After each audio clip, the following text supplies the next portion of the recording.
Quando a gente começou a fazer esse processo de new business, a gente começou a ver assim, tá bom, mas espera aí. A gente consegue acelerar várias outras coisas, que a gente começou a trazer metodologia de parcerias com startups, que é a metodologia de Open Innovation que nós vamos falar bastante hoje. Não, mas já deu para entender, já deu para tangibilizar aí mais ou menos como é que funciona, né? E acho que é impressionante, porque projetos como esses todos que você citou, se fosse desenvolver de forma fechada, né, sem buscar o parceiro lá fora, a gente está falando de 3, 4 vezes o tempo, provavelmente, ou até mais, né? Seja muito bem-vindo a mais um episódio do Marketing with a Twist.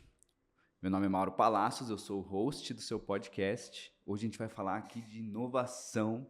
Estou aqui com a Carla Frontini, que é líder de Open Innovation na Novo Nordisk.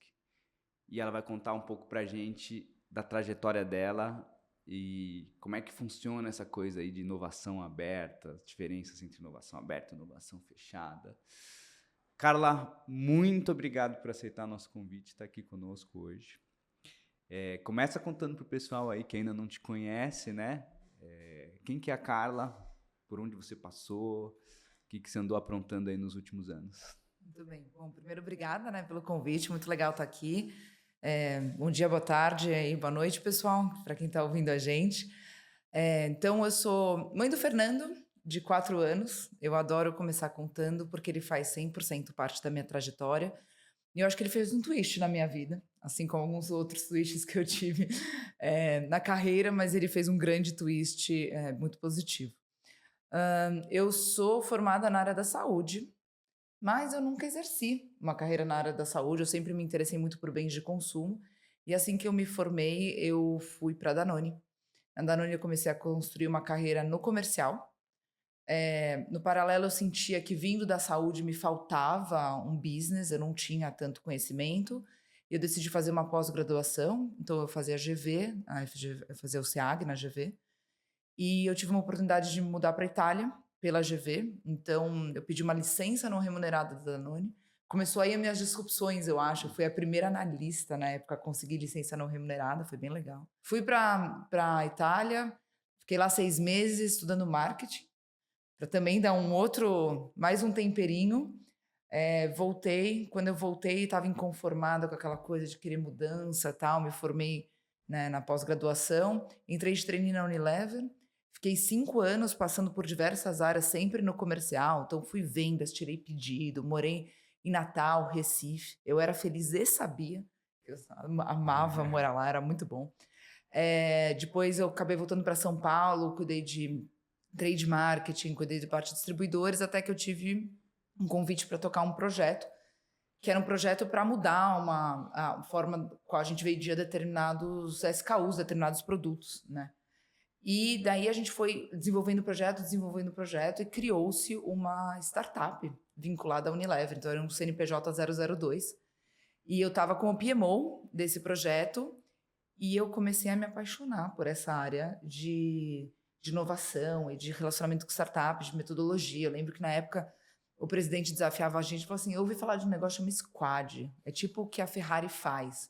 A gente, tá bom, mas o que é isso? Eu lembro que eu fui estudar muito, ver como é que funcionava. Eu falei assim, gente, assim, que jeito diferente de operar. E a gente montou essa metodologia Squad para tocar esse projeto. E eu me apaixonei pelo diferente.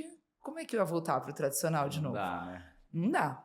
Bom, e daí então foi um leve twist que eu tive, mas foi quando eu aprendi também ter uns destravamentos, uns unlocks aí de criatividade. Eu descobri que eu podia, de fato, conectar muitas pessoas, ideias, e fui me empoderando e eu acho que trabalhando muito meu CPF também nessa situação. Então, vendo que eu poderia ir além de ser, tipo, uma pecinha de tabuleiro, sabe? Agora você tá nessa posição, agora na outra e tal. Bom, foi nesse desafio que eu começou a gerar muita inconformidade, até que uma ex-chefe minha da Danone me chamou e falou assim, olha, sei que você não quer muito tradicional, mas é que aqui a gente está precisando parar a grama, ela tá alta. Vem aqui, vem tocar meu trade e vai pilotando, vai abrindo o que você quiser. Em 6 meses eu estava com trade, merchandising e e-commerce. E o time foi aumentando e eu tocando lá, reinventando o projeto. E foi crescendo. A Danone fez uma primeira fusão entre 2 unidades de negócio, né, que era a divisão de Baby com a divisão de Medical. E daí eu ajudei, eu estava como líder de transformação também. E daí a gente cospe para cima e pode cair na nossa testa. Então eu cutucava o líder do projeto e fazia assim, chamava Fernando. Eu falava assim, Fernando, a gente precisa ter uma área de inovação. A gente vai criar uma nova empresa. Vamos sair para frente, senão a gente vai começar a copiar o que tem aqui. Ele me dava muito ouvido, foi muito legal, ele me dava bastante atenção. Bom, eu comecei, quando lançou a Danone Nutrícia, eu entrei como e-commerce, B2B, então eu cuidei para abrir a Amazon, projeto com o Mercado Livre, várias operações com as farmácias, né? E daí deu assim 4 meses, eu fui convidada para tocar a área que chamava New Business Development, e era embaixo de marketing. E eu nunca tinha trabalhado em marketing. Eu falei assim, gente, o que eu vou fazer aqui? Não, minha vida tá aqui na carreira no comercial. Não sei o que eu vou fazer. Não, vem, porque a gente vai precisar pensar diferente, preciso estar com você. Então a gente criou a área chamada de NBD, né? Carinhosamente mais uma sigla na indústria. E enquanto eu fazia isso, eu estava grávida do Fernando. E daí foi muito interessante que eu fui tocando os 2 maiores projetos da minha vida, né? Que foi essa grande área na qual eu pensei muito diferente.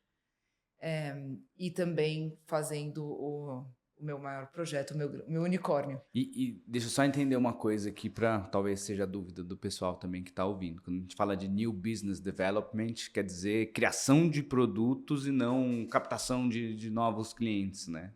Então, dentro disso, como estava na estrutura de marketing, esse era o objetivo. Então, o objetivo era pensar nas gray zones. Então, por exemplo, na época tinha fórmulas infantis voltadas para os bebês. Assim como tinha a parte de alimentação institucional ou produtos, suplementos voltados para as pessoas mais velhas, 40 a mais, 60 a mais. Na maioria das vezes, o shopper é uma mulher. Ela compra para o filho e ela compra para os pais. Ela cuida disso. Então, tá bom, quem está olhando essa mulher? Qual é a necessidade dela? Será que a gente tem um produto específico para ela, para gestante? Qual a necessidade? Então, você começa a olhar zonas de atuação. E a gente começou pensando em, de fato, onde a gente poderia entrar com um novo portfólio de produto. Mas isso foi pendendo para um lado também de serviço. Quando a gente começou a fazer esse processo de new business, a gente começou a ver assim, tá bom, mas espera aí. A gente consegue acelerar várias outras coisas, que a gente começou a trazer metodologia de parcerias com startups, que é a metodologia de Open Innovation, que nós vamos falar bastante hoje. E com isso também veio startups de negócios, interna mesmo, de solucionar coisas internas que num grande business plan não teria um investimento financeiro, mas dentro de um projeto de curto prazo para teste, conseguiram um investimento para provar um conceito e alavancar e poder ser parte do portfólio de execução, não necessariamente de produto, mas portfólio de serviço mesmo. Então, isso foi bem legal. Bom, só continuando para não ficar chato, e daí eu continuei na Danone, depois eu fui para Multichannel Engagement, que é uma parte de comunicação digital com o médico, e sempre cutucando, né? Eu me autonomino como uma divergente positiva, ou seja, eu trago provocações positivas, eu não sou aquela pessoa que fica minando, sabe? Isso não vai dar certo, não vamos fazer. Eu busco trazer a solução. E a Novo Nordisk que me achou e para abrir o hub digital para a América Latina. Então, hoje eu estou como líder do hub de Digital Innovation na Novo. Que legal, que legal. E lá na Novo, me conta um pouco o que você tem feito lá. Bom, acho que na Novo a ideia é o seguinte, tem a Novo que vende, a Novo que produz. Então, a Novo que produz são as fábricas, elas têm o seu próprio funcionamento, tem o número 1 de todas as fábricas, a gente tem a Novo que vende, que vai pensar em toda a parte de desenvolvimento de produto, P&D, parte científica, relacionamento médico e a parte de vendas propriamente dito e cuidado do paciente. Eu estou na Novo que vende, né? Novo comercial. Ela responde a uma unidade na Dinamarca e outra unidade em Zurique, tá? Então tem 2 pontos de contato. Na Dinamarca, que é a unidade global, que é a empresa dinamarquesa, criou-se a ideia de Open Innovation, para que a gente conseguisse pensar em soluções mais rápidas na jornada do médico e do paciente, e principalmente soluções digitais, para que a gente conseguisse escalar. Quando você pensa na saúde, você pensa muito no contato humano, no olho, de entender a pessoa na sua essência. Só que como é que a gente pode fazer isso de forma escalável para diferentes populações, diferentes idades, diferentes estágios de relacionamento com o digital? Então, esse é o grande desafio. Então, a gente busca no ecossistema de inovação parceiros, que podem ser startups ou grandes empresas, para desenvolver em conjunto soluções para atender dores específicas do negócio. E eu gosto de falar que o benefício ele é sempre além do financeiro, porque a gente quer buscar, de fato, parcerias que podem colaborar dos dois lados. Então, win-win. E nessa área de inovação, né? Principalmente dentro desse setor de farmacêutica, setor de saúde, qual que você acha que é o maior desafio que você tem hoje? Bom, eu acho que tem maior. O maior desafio que eu estou no momento é entender a dor específica na jornada do paciente. Mas eu diria que talvez dentro do processo de inovação, a execução, escalabilidade, ela é mais complicada. E eu vou te explicar por que as duas faces. Quando eu penso na execução e na escalabilidade, eu estou pensando que eu tenho embasamento científico, de que eu tenho número de pacientes na qual foram envolvidos dentro do processo de trial, né, ou do teste, da validação, para a gente conseguir escalar, ela tem uma segurança por trás. Nossa, mas espera aí, eu não estou falando de medicamento, eu estou falando de um serviço. Mesmo assim, eu preciso segurar todos os pontos. O que acontece muito na indústria, você começa a se relacionar com o paciente, isso acontece na minha vida pessoal, estou aqui falando com você, e de repente você vai me perguntar, nossa, mas espera aí, eu tenho um amigo que é diabético, e ele faz tal coisa, e sempre tem alguém que conhece alguém que tem uma situação. Então, a gente precisa estar muito bem preparado para gerir todas as questões de dúvida, para dar um maior apoio. Então, quando você pensa em execução, precisa ter muito embasamento. Mas por que hoje a minha dor é anterior? Porque existe uma questão, quando você fala assim, não, qual é a sua dor? Ah, minha dor é a aderência. Eu quero que o paciente continue no tratamento pelo período determinado. Eles falam assim, tá bom, mas e aí? Qual que realmente é a sua dor? Por que ele não está? Ele não está porque ele passou mal ou porque ele já atingiu os resultados? Porque o preço do medicamento é alto? Porque o médico não dá assistência, ele está carente no processo? Então você começa a fazer vários questionamentos. E eu brinco que o primeiro layer, né, a primeira pergunta quando vem, nossa, eu tenho um problema de adesão, tá bom. Vários pontos comerciais também tem. Eu vim de bem de consumo. Eu adoraria também que as pessoas fossem fiéis à minha marca por muito tempo. Então, é um problema comum. Então, a dor é. A minha maior dificuldade hoje é estratificar e entender exatamente o problema. E para isso é quase um divã da inovação, né? Porque assim, quando você vai descobrir o problema, Banda inovação, gostei da analogia, existe a dor do paciente, mas existe a dor do funcionário também. Então, muitas vezes está relacionado na meta que ele precisa atingir. E ele vai te pedir ajuda para atingir aquela meta. Mas será que aquela meta não tem também mini pontos que a gente consegue atingir para acelerar? Como que eu chego naquilo? Então, eu brinco que eu preciso entrar no coração, entender de fato o que me motiva com a dor que está dentro de cada um. E esse trabalho, ele é muito one-to-one. Eu preciso estar, tipo, entender, a pessoa precisa confiar. Porque ela vai falar para mim que a área que ela está gerindo tem uma dificuldade, que tem um problema. Então, concorda que isso é muito vulnerável? Principalmente numa Sim, carreira claro, a corporativa? pessoa quer se blindar ali. Não, aqui tá tudo Não, bem, hein? já Tá tudo bem. pensei. Aqui a gente já resolve tudo aqui. Exato. Então, ter esse nível de confiança também é muito complicado. Então, para ganhar escalabilidade, para eu ter um funil de projetos, é complexo. Então, assim como eu vou na descoberta de uma nova molécula, a gente testa muitas antes, até você chegar na molécula ideal. No processo de inovação, você tem que testar muita hipótese. E tem que falhar muito. Só que você tem que falhar, aprender e executar, porque não é só o test and learn. O learn você aprende algo, mas o que você faz com ele? Você volta e começa de novo. Poxa, outra hipótese. Então também isso é super importante. Então a minha maior dificuldade hoje é de fato de ter o problema certo. Porque um outro ponto também, eu falo muito, tá? Você vai me podando. Mas Não, um assim que outro é bom, ponto. assim que é bom.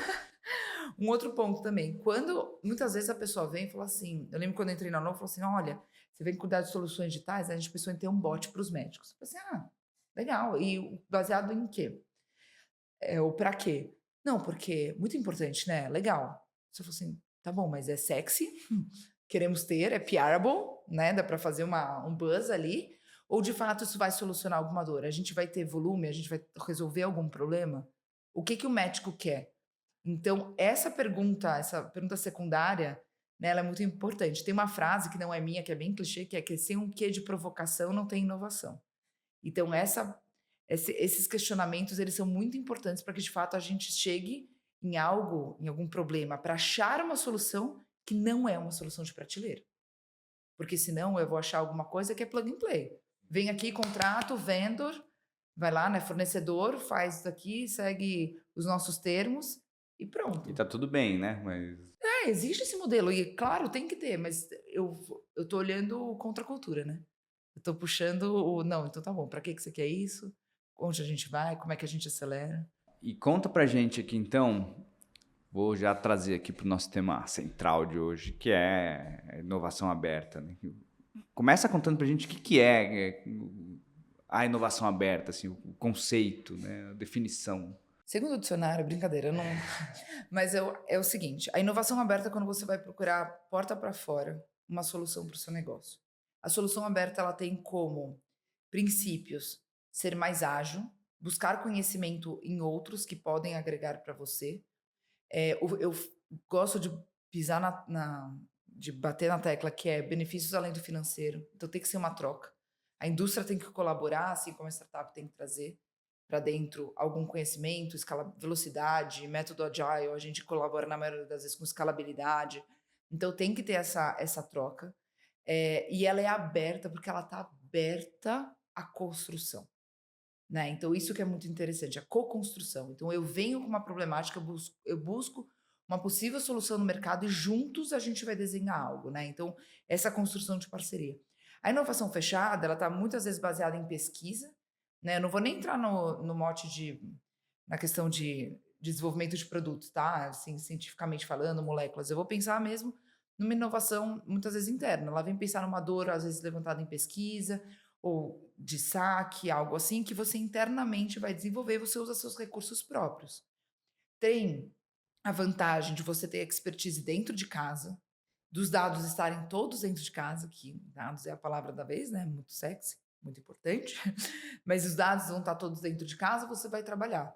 Isso, só que é muito mais moroso. Muitas vezes você não tem essa expertise, você precisa trazer gente do mercado para fazer isso, até a pessoa entender. Então, na indústria farmacêutica até, Monta um time, investe. isso. E o teste, ele também é muito mais, ele é muito mais sensível, você está sujeito a compliance, você está sujeito a questões internas de validação muito rígidas, claro, entendeu? Na inovação aberta, o parceiro te ajuda e muitas vezes ele assume esse risco, ele assume a velocidade, ele tem essa possibilidade, por exemplo, para falar com pacientes, por exemplo, eu não posso falar como indústria farmacêutica, mas a startup ou eventualmente um parceiro que tenha, né, que chama de B2C, ele pode falar.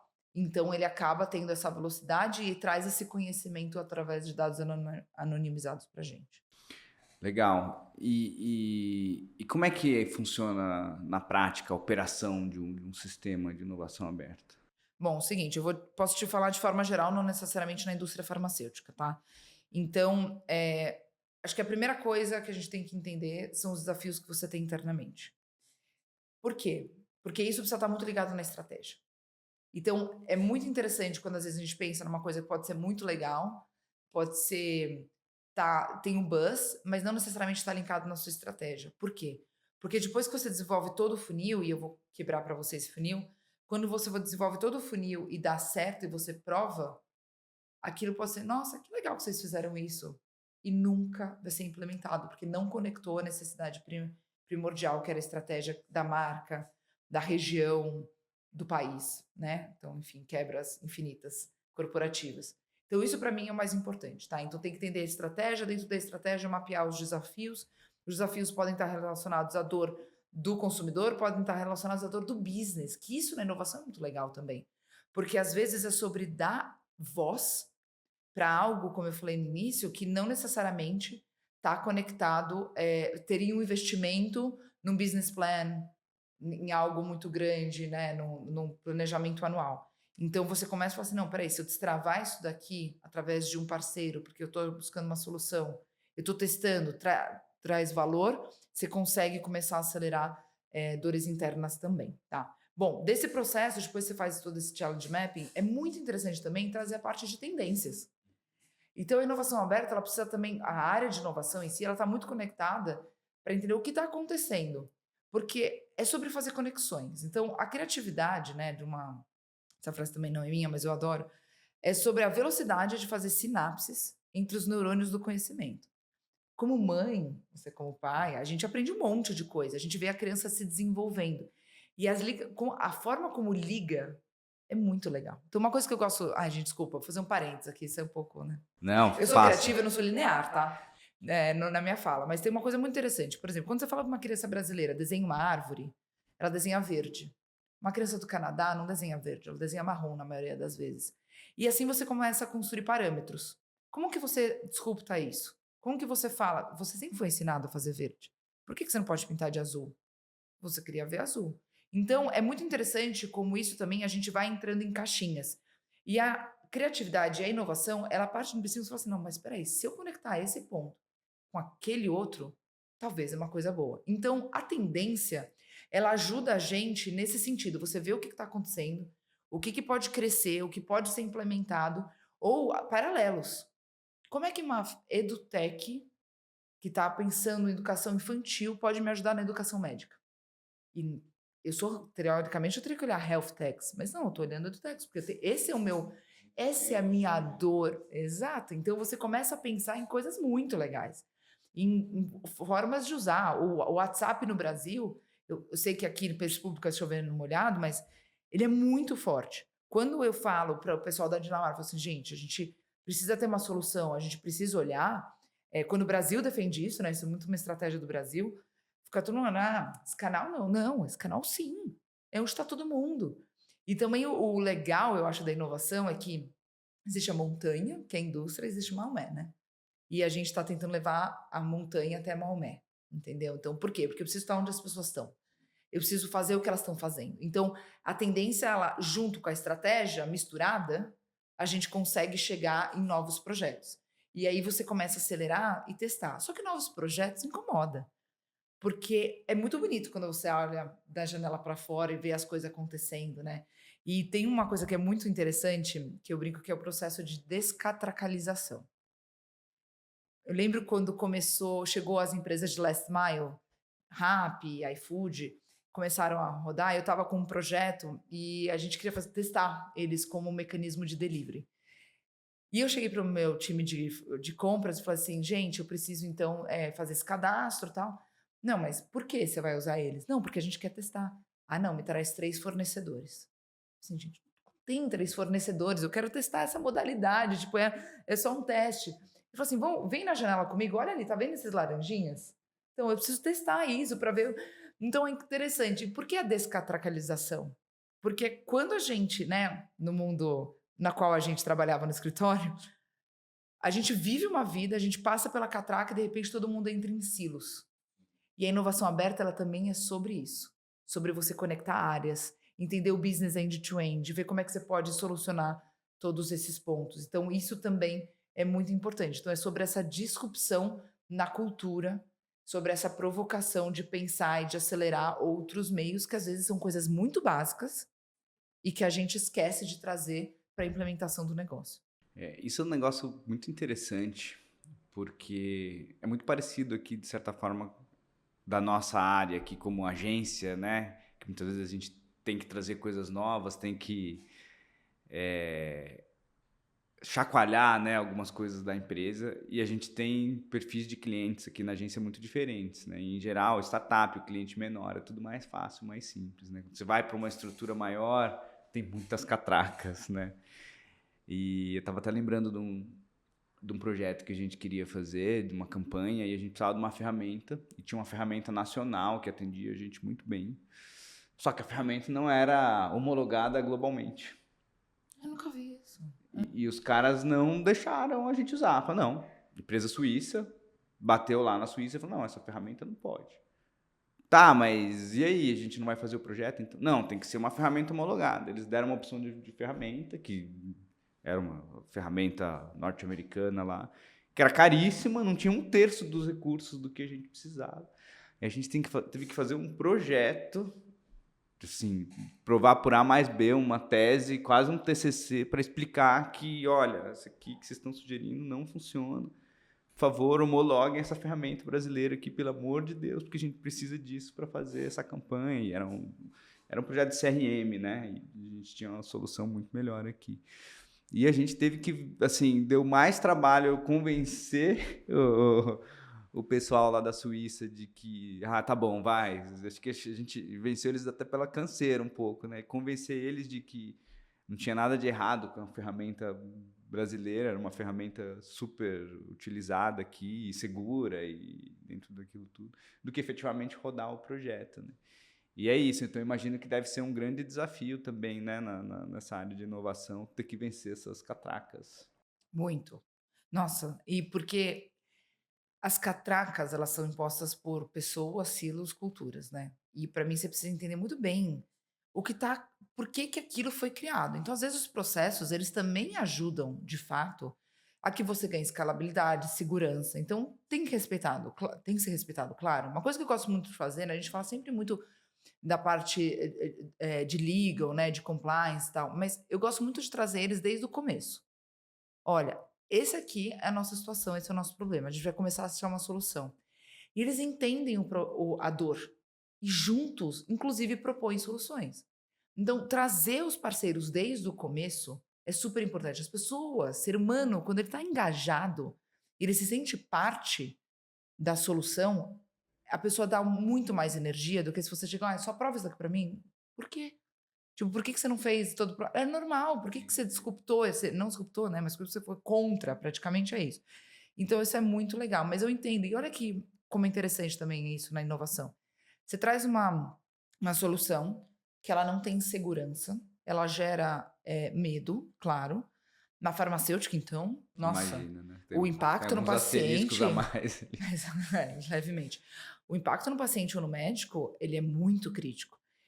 Mas se eu testo num ambiente seguro, claro, com consentimento inclusive, eu tô testando, eu tô mudando dentro daquela panela, né, tô lá cozinhando a solução. E daí a gente vê, tá bom, então isso aqui deu certo, isso aqui não deu, como é que eu ajusto? Então essas provas de conceito, todos esses nomes, né, que aparecem aí, né, fazer a validação, fazer o piloto, chegar no MVP, então todas essas siglas, depois vamos por aí no põe na legendinha aí. Mas, tudo isso é super importante, e isso ajuda na sequência, para que a gente consiga ter algo validado que possa ser escalável, e que possa justamente disruptar essa parte. Uma coisa muito legal também, que é útil de ser uma multinacional, e eu tenho hoje mais 7 pares globais, então existem 8 hubs de inovação da Novo Nordisk no mundo, é que a gente troca figurinha, mas eu troco também, permissões. Então: "Não, mas espera aí, aqui a gente conseguiu fazer isso". "Não, conseguiu por quê?". "Ah, não, espera, então junta o meu legal com o seu legal, são a mesma empresa, mas vamos fazer um negócio dar jogo".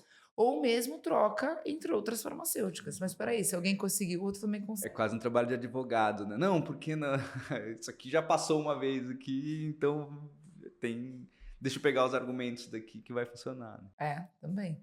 Então esse jogo de cintura, precisar aprender, então acho que uma das coisas que as pessoas geralmente quem trabalha em inovação são mais intraempreendedores, né, são aquelas pessoas que têm esse inconformismo e querem fazer Tem o diferente. Então uma das comichão características é um pouco isso, assim, tipo, a habilidade de transacionar entre os diferentes, entre as diferentes áreas, entre os diferentes layers também, né. Então saber se comunicar, então como que eu vou falar com um VP, como que eu vou falar com o analista, é muito diferente. Essa pessoa ela tá engajada diferente, o tempo dela é diferente, eu preciso dela no projeto de outras formas, seja porque eu preciso de uma aprovação on budget, seja porque eu preciso de uma execução.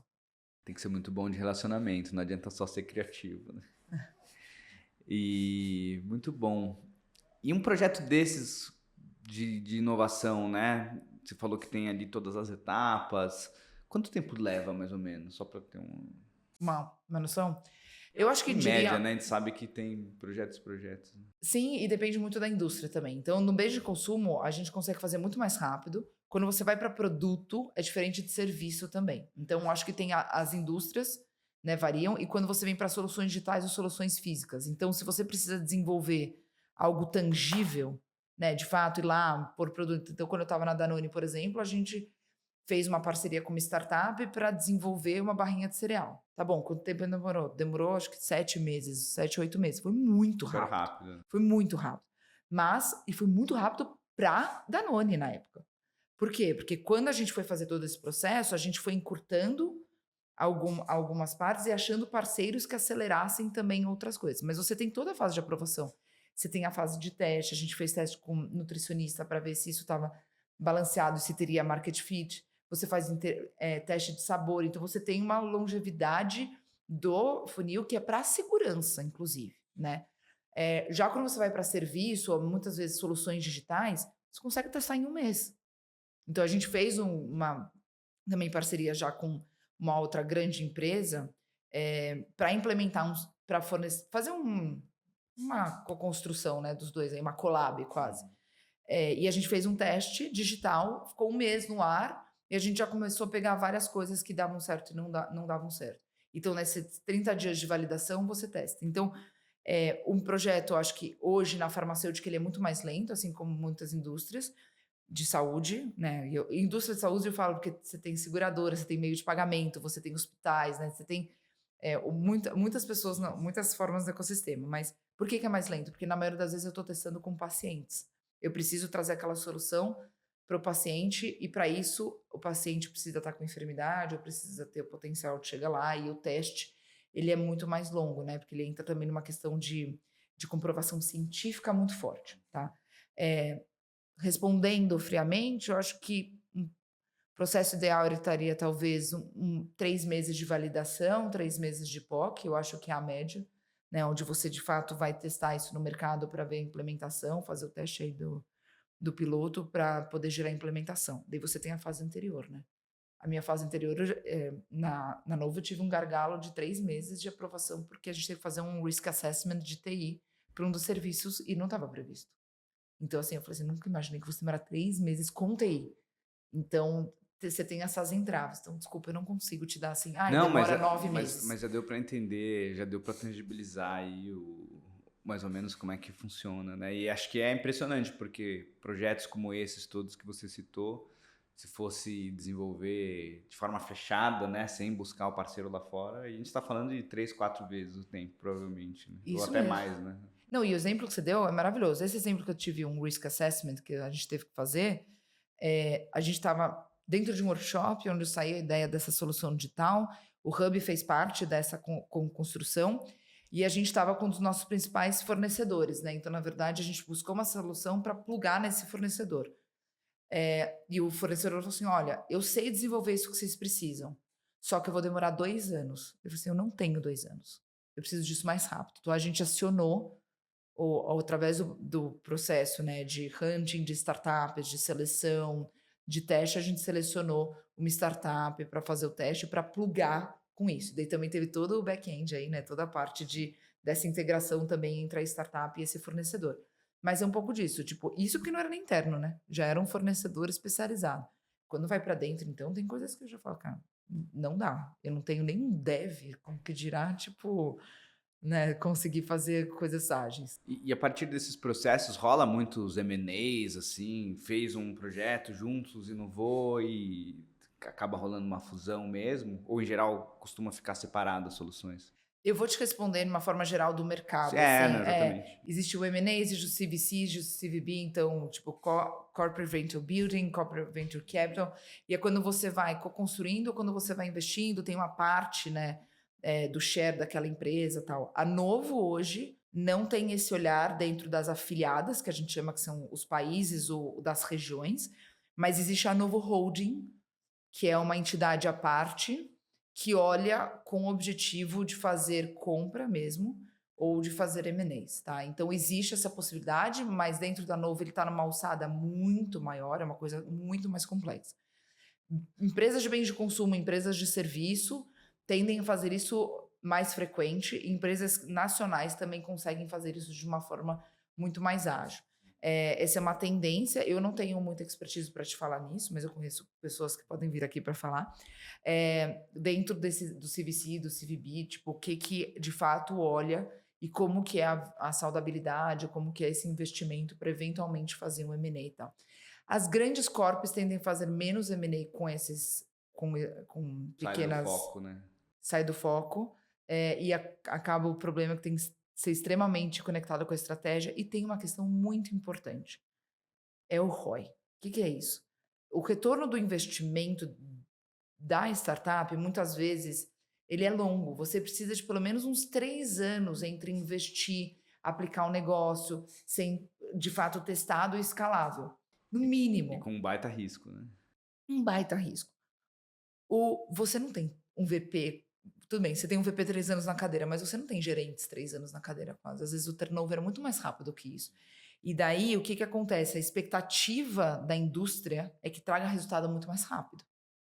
Então você acaba muitas vezes eles são cortados mesmo antes de se provarem sucesso ou insucesso. Então isso também é uma grande dificuldade de cultura. Não, é legal. Eu estava falando isso porque estava imaginando também como é que é o lado das startups, né, que são abordadas e, em geral, a receptividade é boa quando vem uma grande empresa multinacional. Pô, queremos montar uma solução juntas. Ou, em geral, também, não é prioridade nossa, a gente está com outro foco. Como é que é essa Ah, e tem as receptividade? 2 coisas. É muito interessante. No meu processo e engraçado, eu falei isso ontem. No processo de avaliação da startup, quando a gente faz, uma das coisas que a gente tem que ponderar é o empreendedor e o seu time. Então, como é que a gente vê isso?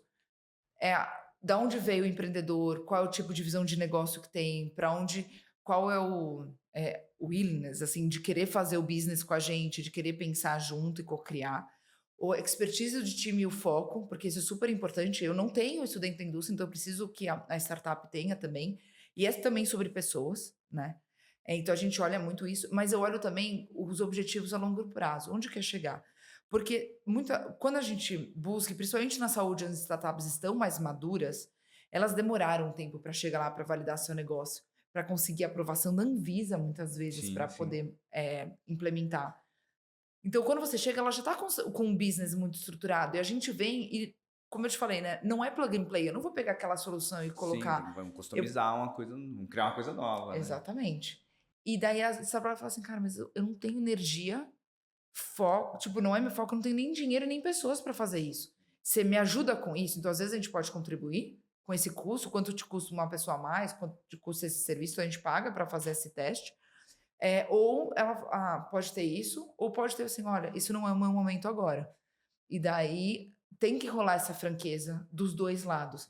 E do meu também. Muitas vezes a Novo ela vem ganhando muito nome no mercado, né? As pessoas até já pararam de confundir a gente com a Novartis. Então, dentro a gente tem esse posicionamento para fora. Uma das minhas estratégias é posicionar a Novo Nordisk no ecossistema de startups também para que a gente seja conhecido. Então, bate muita gente na nossa porta e fala assim: olha, eu tenho um business, eu queria te apresentar. Só que às vezes eu também não estou nesse momento. E eu também preciso dessa franqueza. Porque, como inovadora, eu odeio podar ideias. Detesto, porque eu acho que isso atrapalha, inclusive, no processo criativo do ser humano, tá? Então, que nem a gente brincou da criança, da árvore, não dá para ficar podando, mas eu consigo destinar ou lapidar aquilo para algo. Então, tá bom, mas qual que é o seu business agora? Qual que é o seu objetivo? Deixa eu te contar a minha situação. Você acha que tem fit agora ou deveremos falar daqui a pouco? Porque eu não posso simplesmente pegar. Isso é um pouco de filosofia, assim, não dá para receber uma startup que está cheia de ideias, com muita energia, e eu não dar a vazão que ela precisa. Então eu também preciso disso. Tem um desafio muito grande que existe o Great Places to Work, né? Aquele prêmio e tal. Isso é para funcionários. Tipo, eu gostaria de ser o Great Places to be partnered with. Então, quais são as empresas que as startups realmente olham com o objetivo de ser parceiro e vice-versa? Porque é sobre co-construção, é sobre respeito, é sobre dar clareza no processo. Então, isso também é muito interessante. O processo da indústria ele é muito mais lento. Então, coisas que demorariam uma ligação ou um WhatsApp, e eu que vim de bem de consumo, esse delay já é enorme para a indústria farmacêutica, acaba se frustrando muito no processo. Então a clareza também é muito importante e às vezes a startup não tem esse timing. Ela não pode ter esse timing, ela tem que provar o investimento, ela tem que voltar para os seus investidores ou para o seu board, ou se for menor, enfim, e provar ou fazer aquilo acontecer. Então essa troca e essa franqueza é essencial no processo. Você falou de podar as ideias, né? De que ideias não devem ser podadas, né? Isso aqui também dá para traçar um paralelo muito legal aqui com o universo de agências de publicidade, né? Porque quando a gente fala de processo criativo, e acho que boa parte das agências operam assim, precisa de um volume muito grande de ideias, e a maior parte delas são ideias ruins, que não podem ser podadas. para você extrair uma ideia boa. Então, como é que funciona o processo de brainstorming, né? A gente tem, às vezes, dezenas de pessoas trazendo ideias. Só que se a pessoa vai lá e joga uma ideia que não é tão boa, não, isso aqui não é legal, as pessoas começam a se intimidar para trazer ideia. Então, toda ideia é válida, vem trazer. E, às vezes, de uma ideia ruim, e aí a pessoa que é mais experiente na condução fala, opa, isso aqui talvez não, mas e se a gente transformar isso nisso? E aí que surgem as grandes ideias, né? Das grandes campanhas, da inovação dentro do mundo da comunicação, do marketing. Né? Muito legal. Me conta uma coisa, de todos os projetos que você desenvolveu aí, você tem algum que você tem um carinho especial, um grande case que você tenha para contar pra gente?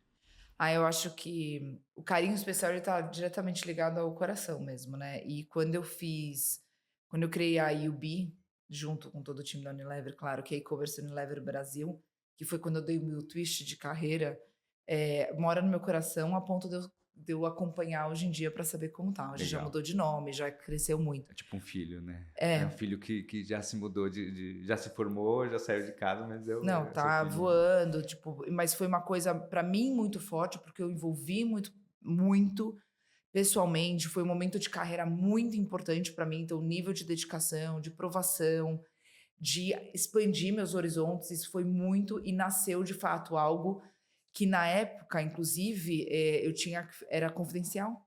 Então eu lembro de algumas pessoas falando assim: "Mas o que você está fazendo?". E dava a entender que, assim, dentro de uma multinacional, quando você não é visto, não é falado, parece que você não está produzindo, Sim. né. Então eu estava sempre muito na moita, lá com os meus claro, né, eu tinha o suporte do presidente, inclusive da Unilever na época, para fazer o projeto, mas isso para mim foi muito importante. E porque durante o processo eu tive esse unlock. Foi quando eu aprendi a, de fato, a ser criativa e fazer conexões.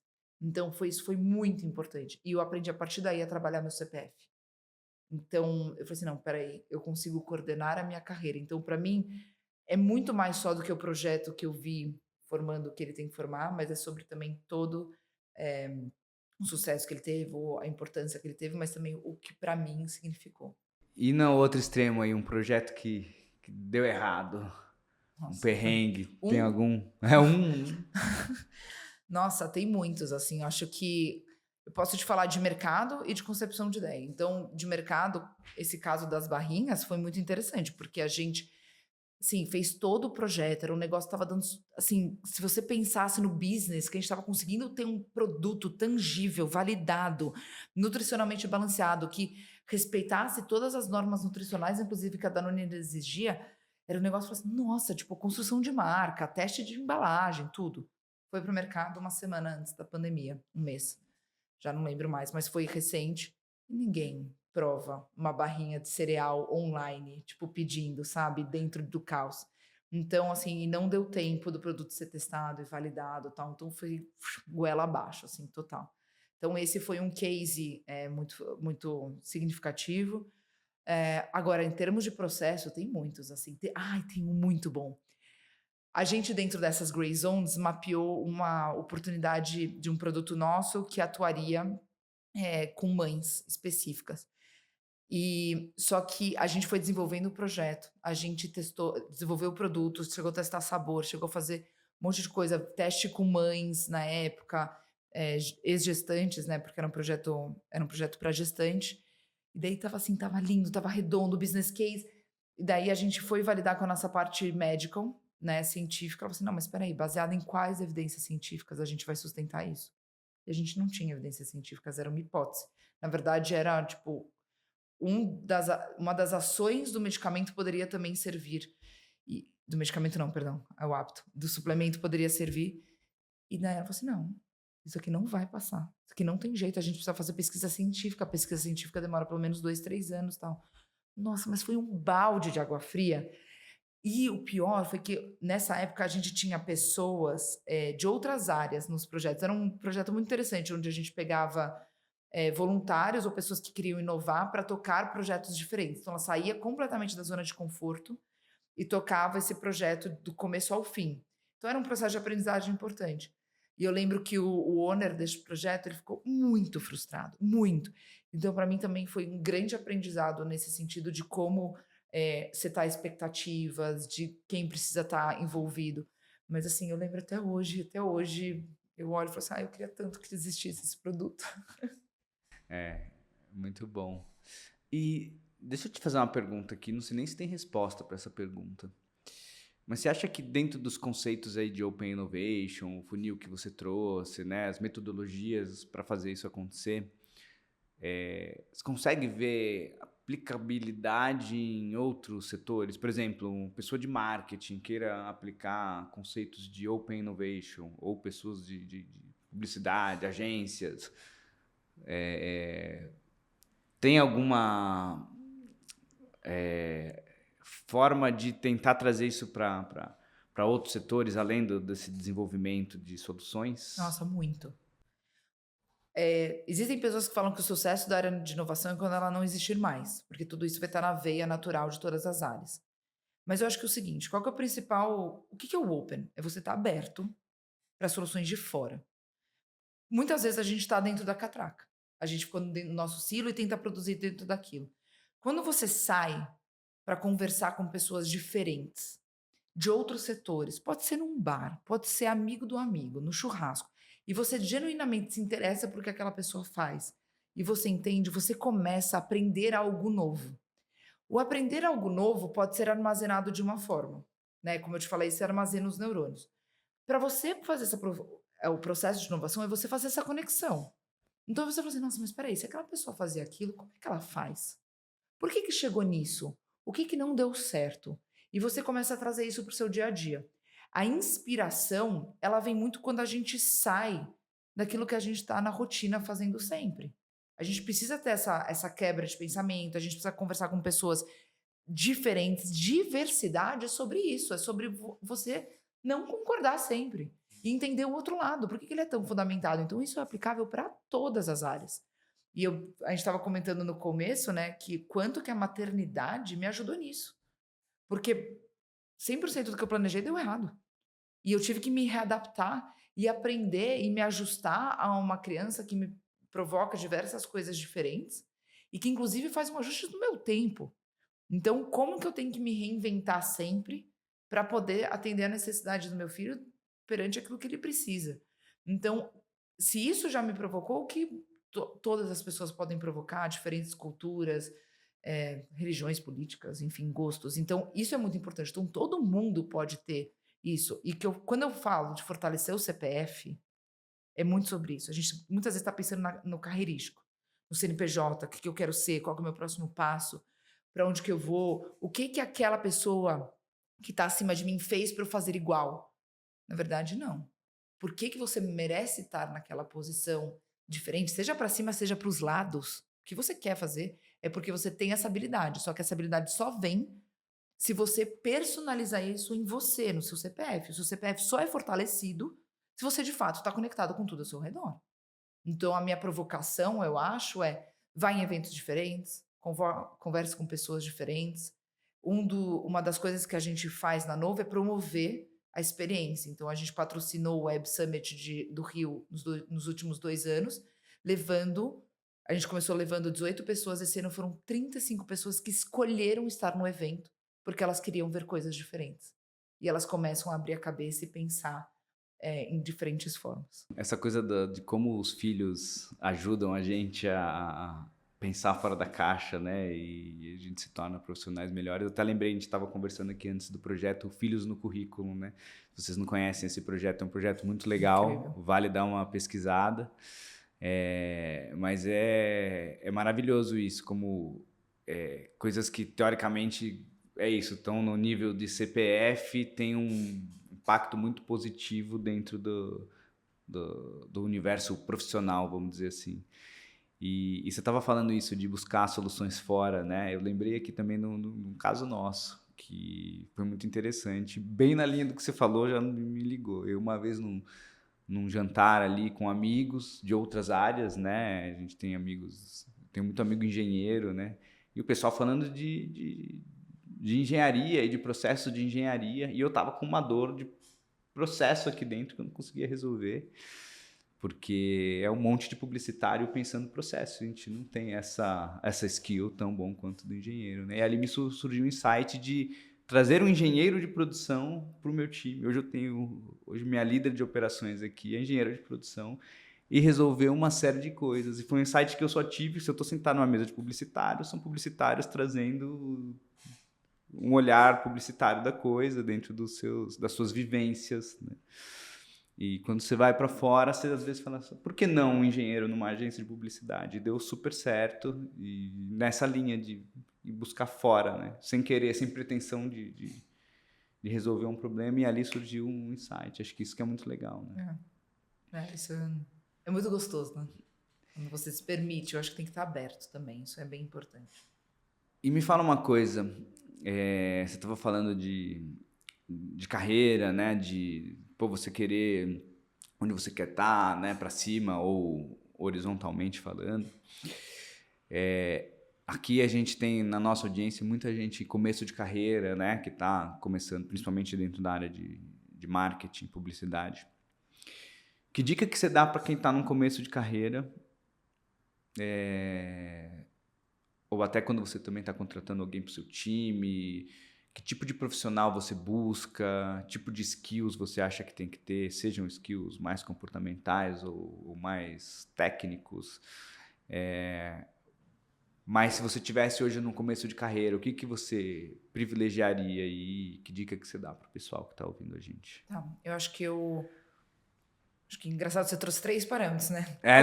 Eu abri... Que dica que eu dou para quem está começando, como eu contrataria o que eu teria feito na minha carreira. Então, trazendo esses 3 aspectos, hoje eu contrato pessoas que despertam meu interesse. E pessoas que despertam meu interesse, na maioria das vezes, são curiosas. E elas não vêm com uma receita. Na Novo a gente tem a prática de contratar aplicando um business case. Eu gosto justamente quando a pessoa traz o diferente no business case. Claro, cumpre os requisitos mínimos, né? Por favor, não vamos querer. Mas eu gosto do curioso, do que vai atrás, porque isso eu não consigo ensinar. Isso precisa ir além. Numa área de inovação, numa área de vendas, numa área de marketing, de trade marketing que eu trabalhei, todas essas áreas você precisa do extra, da sua motivação intrínseca, né? Para ir além. Então, uma coisa que eu recomendo muito e daí já aconselhando valorize e seja criativo, seja curioso sempre. Porque essa curiosidade é que vai te levar no próximo passo, que vai te levar para o aprendizado. Não é esperando ordem, não é falando segue isso, senão você vai ser mais alguém. Essa nova geração, que tem toda essa questão de falar 1000 línguas, tem o ChatGPT resolvendo um monte de problemas, como é que você vai se diferenciar? Com aquilo que também é interessante para você. Então, não é também porque você achou legal que você vai tentar copiar, tem que se identificar. Então, valorizar o que eu falo que o CPF precisa estar muito forte, é porque eu não vou conseguir, dentro de uma corporação, ficar treinando e sendo psicóloga daquela pessoa para trabalhar os problemas internos. Então, ela precisa ir atrás de soluções e precisa ter essa garra. Então, isso é o meu principal conselho que eu dou. O que eu teria feito de diferente ou algo assim, eu acho que eu fui sendo levada pela maré. Tipo, ai, não, agora faz isso, agora faz aquilo, agora não sei o quê. Mas quando eu tive os contatos externos, que eu acordei e falei assim, não, mas espera aí, eu sou muito boa nisso. Naquilo talvez eu não seja tanto, eu não preciso gastar tanta energia, porque eu não preciso ter o padrão. Eu posso ter Se aquilo eu sou... Falo muito disso do triatlon, né? Então, se você tem 3, tem a natação, a corrida e a bicicleta, né? Você não é muito bom nadador, você vai ficar matando natação? Não, faz o básico de natação. Se você é muito bom na corrida, extrapola, porque aquilo vai te dar um gap, uma diferença muito alta. Então, para mim, também tem isso. Tipo, o que você é muito bom? Faz aquilo, valoriza. E outras, reconhece como muito bom. As pessoas tendem a se diminuir, principalmente mulheres. A serem muito, ai não, isso aqui não tanto, isso aqui... Não, você é bom naquilo. Vende. Então, acho que ao responder uma entrevista, eu também falo, cara, eu sou muito boa nisso. Eu consigo. Quando a pessoa da Novo quando o Headhunter veio conversar comigo e descreveu a vaga, eu falei assim, eu sou a pessoa para você. Até hoje a gente conversa e a gente ri. Ele falou assim, na primeira entrevista você falou que você... Eu falei assim, mas eu tinha certeza, o que você trouxe, o que você precisava, o que eu amo fazer. Eu estava ligada naquilo psicologicamente já. Então, saber isso também é muito importante. Não é fácil. Não é fácil, vai ter um monte de gente podando, vai ter sempre alguém melhor, ou que você acha que é melhor. Mas então também é isso, de valorizar aquilo que você realmente é muito bom. Muito bom. Essa coisa do CPF é muito legal, né? É uma abordagem muito legal que você trouxe, porque no fim o que nos diferencia é o que nos torna únicos, né? E cada vez mais, você falou ali do chat GPT, a inteligência artificial, cada vez mais o que nos faz únicos, o que nos torna pessoas diferentes no CPF vai ser o diferencial dentro do corporativo, né? Menos pessoas operacionais e mais pessoas plenas como seres humanos, né? Muito, muito bom. Agora a gente tem uma pergunta aqui que eu gosto de chamar de o momento bola de cristal. O que você vê aí como tendências para os próximos anos dentro do seu setor ou até do mundo dos negócios como um todo? Falando até de inteligência artificial, né, que você trouxe aí, acho que tem uma boa até conexão com isso, pensando até no profissional, que o profissional deveria estar olhando, mirando, para onde esse mundo de negócios e inovação está rumando. Bom, eu não vou conseguir fugir da inteligência artificial, tá? Então, até porque, enfim, se eu fugisse, talvez eu tava. Eu acho que as pessoas precisam estar prontas para isso. Ninguém está pronto, ninguém sabe o tamanho. Mas para mim, o que me chama muita atenção, e como mãe eu também olho muito o impacto disso, é qual vai ser a nossa interação com a inteligência artificial. Então, para mim, é sobre fazer perguntas. Então, eu espero que o meu filho seja ensinado a desafiar a inteligência artificial, que ele consiga absorver informação e ter o senso crítico. Tipo assim, mas espera aí, isso daqui eu não concordo ou eu não acho que é assim. E isso para mim é um ponto que é muito importante nesse relacionamento. Eu poderia buscar várias coisas, a gente pode buscar soluções, a gente pode pintar quadros com a inteligência artificial. Mas se a gente não tem um questionamento, ou se a gente não faz essas ligações que o nosso cérebro é capaz de fazer, eu não acho que a gente, nem a própria inteligência vai continuar se renovando, porque afinal ela precisa de uma base, né, para desenvolver. Então, para mim, o ponto crítico agora é saber fazer perguntas e se questionar. Quando eu uso, meu time usa muito, e eu já consigo, às vezes, ver no texto o padrão de resposta, assim, que você usou o chat GPT, né? Dá o seu tom, fala, dá o seu tom, coloca a sua opinião, muda, usa as suas palavras.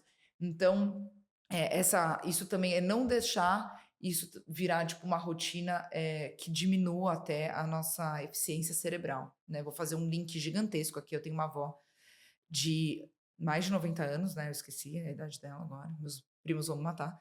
Mas uma das atividades que ela faz são exercícios neurológicos, tanto de pintura quanto palavras cruzadas. E são coisas que de fato usam, porque senão ela vai perdendo essa capacidade. E a gente vai ter que fazer isso, porque senão a gente vai começar a atrofiar. E como que a gente vai estimular, estimular, estimular? É com senso crítico, com a pergunta. Então, vamos usar a nosso favor? Vamos. Vamos otimizar muitas coisas? Vamos. Mas não vamos esquecer da nossa essência e simplesmente deixar de ser substituídos. Acho que esse é o ponto. Muito bom, muito bom. Última pergunta que eu tenho para você aqui. Eu gosto que tudo é surpresa, tá, pessoal? Ele pedia antes, não veio, então. Não. Sabe por quê? Senão as pessoas trazem aqui a resposta meio decorada e não tem graça, né? O legal é fazer as sinapses, né? Isso. Falando em criatividade, inovação. Se a pessoa pensa muito antes, agora aqui na hora ela vai puxar uma coisa daqui, não linear, né? Você fala, a gente não é muito linear. Acho que essa é a graça, né? Se a gente é muito linear, perde a graça. Essa última pergunta, ela é um exercício que eu quero que você faça aqui. Imagina que você vai pegar tudo que você viveu no CPF e no CNPJ, né? A sua vida pessoal, a sua carreira, os lugares que você trabalhou, os chefes que você teve, as pessoas que você liderou, os seus pares, tudo que você aprendeu com essas pessoas, os cursos que você fez, tudo que você estudou, e tivesse que extrair disso uma única dica para deixar para o pessoal que está aqui nos ouvindo, que é a dica de ouro da Carla. Qual que seria a dica de ouro da Carla? Pode pensar, não tem pressa. Eu acho, talvez um lado emocional, assim. a gente pode mais daquilo que a gente acha que a gente pode. E eu vou trazer algumas analogias, ou correlações. Eu fui atleta e eu desafiava meu corpo, a mais velocidade, a mais dedicação, tipos diferentes de alimentação, e eu nunca achava que eu ia conseguir. E achar que a gente vai conseguir ajuda. O fator positivo mental do tipo, você pode mais, consegue. Na carreira, de você falar assim, não, mas espera, eu posso ter um outro cargo, eu posso exercer uma outra função, eu posso estar no corporativo e ser empreendedora. Eu posso estar no corporativo, tem uma frase muito boa, eu posso ser CEO e ser mãe ao mesmo tempo. Então eu posso exercer, a gente tem essa capacidade, o ser humano ele tem essa capacidade de expansão e a gente diminui muito isso. E eu queria trazer um terceiro link que recentemente aconteceu comigo, eu participei de um concurso online no Instagram para ganhar uma viagem e tinha que mandar uma ideia criativa. E eu virei pro meu marido e falei assim, nossa, me ajuda, o que pôr de criativo? Ele falou assim, a pessoa mais criativa aqui é você. Conta alguma das suas histórias. E eu falei assim, tá bom, vou tentar. E eu tentei e ganhei a viagem para um curso de Londres, foi incrível, totalmente no CPF. E daí eu contava para algumas pessoas, eu falei assim, nossa, eu acho que eu nunca teria me inscrito. Eu falei assim, mas não tinha nada a perder. Tipo, e eu quis contar uma história. Então, era sobre você ir além e não enxergar para menos. Não se põe para menos, se põe para mais. O que mais você quer? Onde mais? O que você aspira? Você aspira morar na praia? Tá bom. Então, ponha isso no seu plano, mas vai atrás, execute. Porque também tem muitas, nossa, eu queria tanto, mas não faz. Isso aqui, quando eu falo que a pessoa tem que ser curiosa e ir atrás, é sobre isso. Eu falo assim, tá bom, você quer, então vai. Não tem mais receita de bolo. Você que tem que executar. E essa questão do poder de expansão que a gente tem mentalmente do nosso corpo e as capacidades que a gente pode atingir. Muito bom, achei uma resposta maravilhosa. Eu acho muito legal a sua vivência no esporte, acho que isso ajuda muito a dar essa clareza também. Esporte, eu também sou do mundo dos esportes. Inclusive, pensei em trabalhar com isso quando eu era adolescente, mas depois decidi para publicidade. Eu também. E a gente entrevistei outras pessoas aqui que também foram do universo, inclusive episódio 1 da Manuela Nobre, ela foi da Seleção Brasileira de Vôlei, né, e treinou com o Bernardinho, então ela trouxe analogias muito semelhantes, né, no sentido de que o esporte ensina que a gente pode mais, pode ir além, basta você primeiro acreditar e ter disciplina para executar. Porque não adianta você ter disciplina se você também não acredita, né? Quando você acredita, parece que o caminho é encurtado de certa forma. Uhum. Muito bom, muito bom.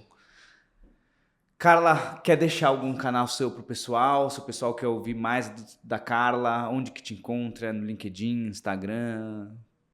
No LinkedIn eu costumo fazer mais publicações, os eventos que eu participo, as coisas que eu estou relacionado, as coisas que eu acredito, eu divulgo bastante no LinkedIn. Então, Carla Frontini, não com TINI, não tem muito segredo. O meu Instagram é fechado, de vez em quando eu abro, de vez em quando eu fecho, depende de como eu me sinto segura na cidade de São Paulo. Então, eu tenho oscilado um pouco nisso. Eu tenho dois, eu tenho um fechado e um aberto.